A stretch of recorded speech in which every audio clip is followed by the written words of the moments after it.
గణాధిపతయే నమః. ఓం గురుభ్యో నమః. ఓం శ్రీమాత్రే నమః.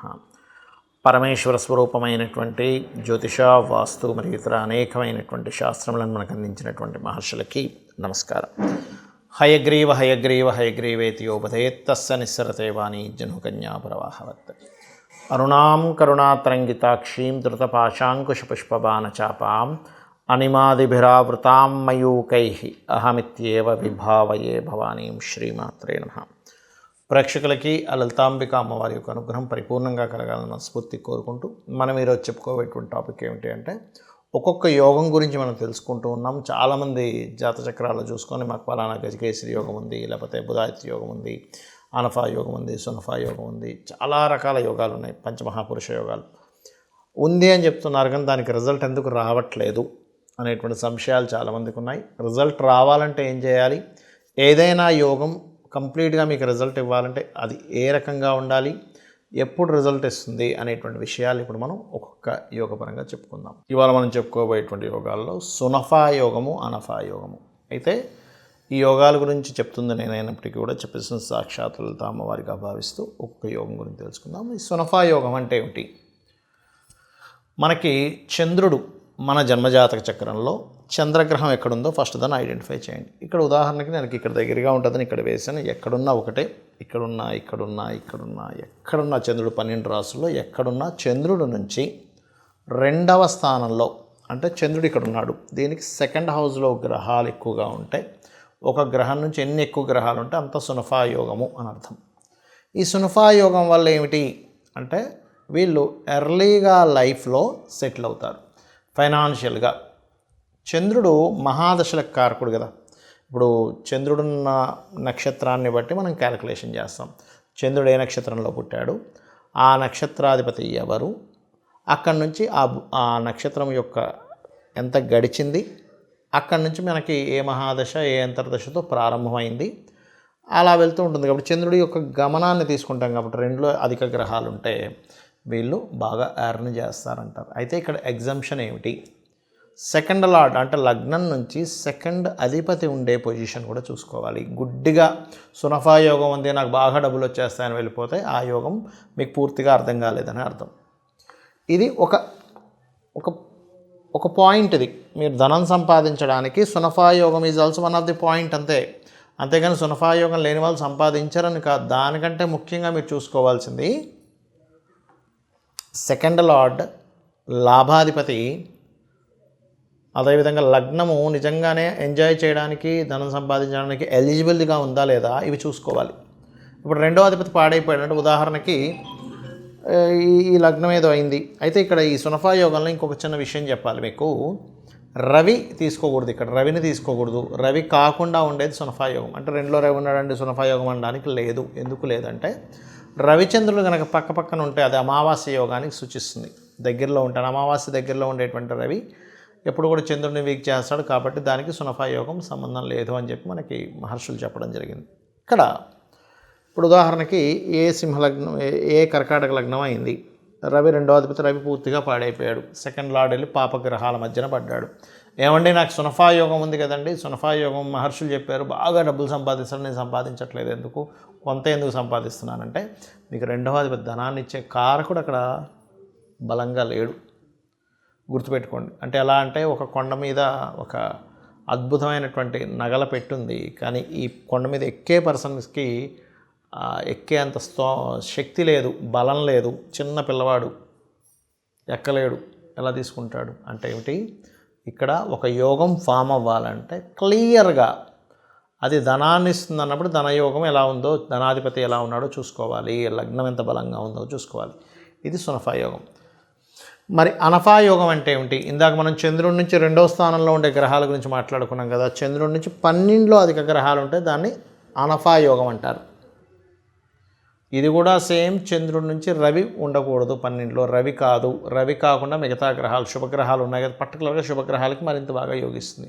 అంటే గురువు, చంద్రుడు, గురువు, శుక్రుడు, బుధుడు, కుజుడు కూడా తీసుకోవచ్చు, ప్రాబ్లం లేదు. బట్ పాపగ్రహాలు ఉన్నంత మాత్రం పెద్ద ఇబ్బంది కాదు. కానీ అది మరి దీనికి ఏమిటండి అంటే, వీళ్ళు ఏం చెప్తారంటే మనకు శాస్త్రాల్లో వెల్ బిల్డెడ్ అంటే మనిషి యొక్క శరీర ఆకృతి ఏదైతే ఉందో మనిషి మరి ఊపిరి లేనట్టుగా ఉండకుండా మంచి బలంగా తయారవుతాడు అంటారు. అయితే దీనికి కూడా ఒక ఎగ్జంప్షన్ ఉంది, గుర్తుపెట్టుకోండి.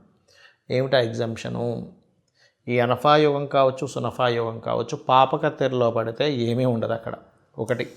రెండవది, ఈ అనఫా యోగానికి వెల్ బిల్డెడ్ బాడీ అన్నాడు కదా, అంటే ఇక్కడ మనం అర్థం చేసుకోవాల్సింది, ఇది ఎప్పుడు మీకు పరిపూర్ణంగా రిజల్ట్ ఇస్తుంది అంటే లగ్నం బాగుండాలి. అంటే మనకి 12 లగ్నాల్లో ఒకటి లగ్నం అవుతుంది. ద్వాదశ రాశులలాగా మనకి రాశిలాగో లగ్నం కూడా మనకి మీ ఆస్ట్రాలజీ మీ చక్రం తీసుకున్నట్లయితే అందులో కనబడుతుంది. ఆ అధిపతి కనుక బలంగా ఉంటేనే వెల్ బిల్డ్ బాడీ. ఎందుకంటే లగ్నం ఈజ్ జాతకుడు, యోగం దానికి సపోర్ట్ చేస్తుంది, గుర్తుపెట్టుకోండి.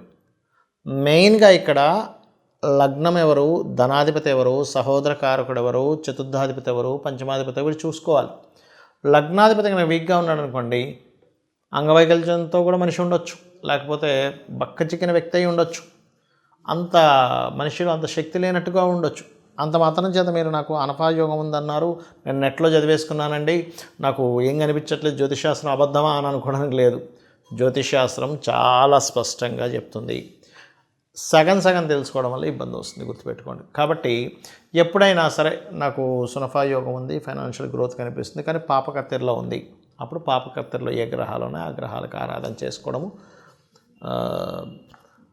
పర్టికులర్గా మెడిటేషన్ చేయడం, ముఖ్యంగా అనఫా సునఫా యోగాలు బాగా యోగించాలంటే చంద్రుడి నుంచి తర్వాత ఉండే గ్రహాలు ముందుండే గ్రహాలు అలా, కాబట్టి మెడిటేషన్ ద్వారా కూడా మీకు ఇది యోగిస్తుంది. ఏ యోగమైనా గుర్తుపెట్టుకోండి, మీకు యోగించటం లేదు, చూసాము జన్మజాతకంలో ఉన్నాయి. ఫస్ట్ మీరు గుర్తుపెట్టుకోవాల్సింది ఏంటంటే ఆ యోగానికి పాపగ్రహ సంబంధం ఉందా, అది చూసి దాన్ని రికగ్నైజ్ చేసి ఏ పాపగ్రహాల మధ్యనైతే ఆ యోగం ఏర్పడి ఇబ్బంది పడిందో ఆ పాపగ్రహ సంబంధించినటువంటి దాన్ని మీరు ఆ గ్రహాలకు దీపారాధన చేయండి. ఖచ్చితంగా ఆ ఇరుక్కుపోయినటువంటి ఆ యోగం ఉన్నటువంటిది ఏదైతే స్ట్రక్ అయిపోయిందో దాన్ని బ్లాక్డ్ భాగ్యచక్ర అంటారు. మీకు భాగ్యం ఉంది కానీ స్ట్రక్ అయిపోయింది, ఏం లాభం, అలా అనమాట. సో ఫస్ట్ దానికి చేసుకోవాలి. రెండవది, ఎప్పుడూ కూడా యోగం ఉంటుంది కానీ ఒక్కోసారి చిన్నప్పుడు అయిపోతుంది. అంటే ఉదాహరణకి ఏ బుధాదిత్య యోగం ఉందనుకుందాం కాసేపు. ఇక్కడ రవి బుధుడు కలిసి సింహంలో ఉన్నారు, బుధుడు రవి కలిసి ఇక్కడ ఉన్నారు. చిన్నప్పుడే ఏ రవి నక్షత్రంలోనో బుధ నక్షత్రంలో పుట్టి అయిపోయింది ఆ దశ. చిన్నప్పుడు పుట్టినప్పుడే, పెద్ద అయిన తర్వాత చూపిస్తుంటారు ఆస్ట్రాలజర్స్కి, మీకు బుధాదిత్య యోగం ఉందండి అంటాం. యోగం ఉంది కానీ దాని ఫలితం ఎంత వస్తుంది, కొంతే కనిపిస్తూ ఉంది. జస్ట్ రిపిటేషన్గా ఉండడం, లైఫ్లో కొద్దిగా చదువు విషయంలో బాగుండడం, ఇట్లాంటివి, ఫాదర్ ఒక బిజినెస్ రిలేటెడ్ వాటిలోకి వెళ్ళడం, ఇవన్నీ చెప్తూ ఉంటాం. కానీ ఇక్కడ అందాల్సినంత అందట్లేదంటే దాని అర్థం ఏంటంటే చిన్నప్పుడు ఎప్పుడో అయిపోయింది, లేదా ఏ 110 సంవత్సరాలప్పుడో వస్తుంది దానికి సంబంధించిన దశ, అప్పుడు కూడా మీకు పెద్దగా కనబడదు దాని రిజల్ట్ అనేటువంటిది.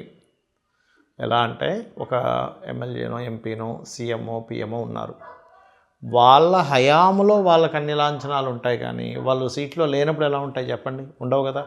అలాగే ఒక యోగం ఏర్పడినప్పుడు ఆ మహాదశ చిన్నప్పుడు అయిపోయినా ఎప్పుడో ముసలయ్యాక వస్తుందా దాని ఫలితం ఉండదు. కనీసం ఆ దశ అంటే ఆ జీవుడికి కనీసం ఒక 20-30 సంవత్సరాల్లో ఆ దశ ఉండాలి. అప్పుడు దాని ఎఫెక్ట్ కనీసం 40-50 సంవత్సరాల్లో అయినా ఉన్నా కూడా ఉంటుంది దాని ఎఫెక్ట్ అనేటువంటిది. ఒక 20 ఏళ్ళ అబ్బాయికి లేదా అమ్మాయికి ఒక 50 ఏళ్ళ లోపల ఆ దశ వస్తుంది అన్నప్పటి నుంచి కూడా మంచి రిజల్ట్స్ వస్తాయండి. ఇట్ ద సేమ్ టైం పాప సంబంధించిన కూడా అంతే. ఏదైనా ఒక యాక్సిడెంట్ యోగం ఉంది జన్మజాతకంలో, చిన్నప్పుడు అయిపోయింది ఆ దశ, యాక్సిడెంట్ యోగాలు పెద్దగా జరగవు. అదేవిధంగా యాక్సిడెంట్ యోగం ఉన్న మహాదశలు నడుస్తున్నాయి అదే టైంలో, అప్పుడు యాక్సిడెంట్ యోగాస్ అవుతాయి. అంటే ఎప్పుడైనా సరే గుర్తుపెట్టుకోండి, యోగము అంటే ఒక ప్లానెట్ ఇంకో ప్లానెట్తో కలవడం, ఒక ప్లానెట్ ఒక నక్షత్రంలో ఉండడం, ఒక ప్లానెట్ వెళ్ళి ఒక రాశిలో ఉండడం యోగము అంటారు. ఆ యోగం మీకు ఎప్పుడు సిద్ధిస్తుంది అంటే దానికి ఉన్నటువంటి బలాన్ని బట్టి అది సిద్ధిస్తుంది, దానికి ఉండేటువంటి మహాదశని బట్టి అది సిద్ధిస్తుంది.